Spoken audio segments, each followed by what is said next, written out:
আসসালামু আলাইকুম ভিউয়ার্স, আসুন একটা গল্প শোনাই।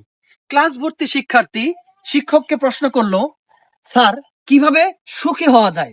তখন শিক্ষক শিক্ষার্থীদের বললেন, তোমরা যতগুলো শিক্ষার্থী আছো সকলেই মিলে একটি করে বেলুন নিয়ে আসো এবং সেই বেলুনটিতে নিজেদের নাম লিখো। নাম লেখার পরে বেলুনটিকে ছেড়ে দাও এবং ছেড়ে দেওয়ার পরে নিজেদের নামের বেলুনগুলো পুনরায় খুঁজে বের করো।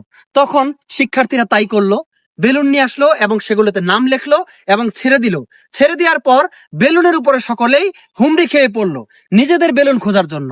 এইভাবে যখন খুঁজতে লাগলো তখন কিছু বেলুন ফেটে গেল, কিছু বেলুন উড়ে গেল, আবার কিছু বেলুন শিক্ষার্থীরা খুঁজে পেল।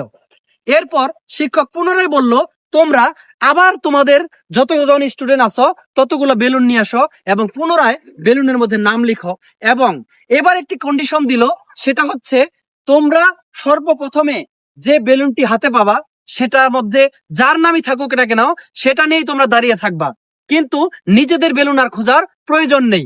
এবং বেলুন খোঁজার শেষে সর্বশেষে সেই বেলুনগুলি যার যার নাম পেয়েছো তার তার কাছে বুঝিয়ে দিবা। এবার দেখা গেল প্রত্যেকেই যে বেলুনটি খুঁজে পেয়েছে তা খুঁজে পাওয়ার পর যার যার নামের বেলুন তার তার কাছে ফেরত দিল এবং ফেরত দেওয়ার পর সকলেই বেলুন পেল, কিন্তু কোনো বেলুন ফেটেও গেল না, উড়েও গেল না।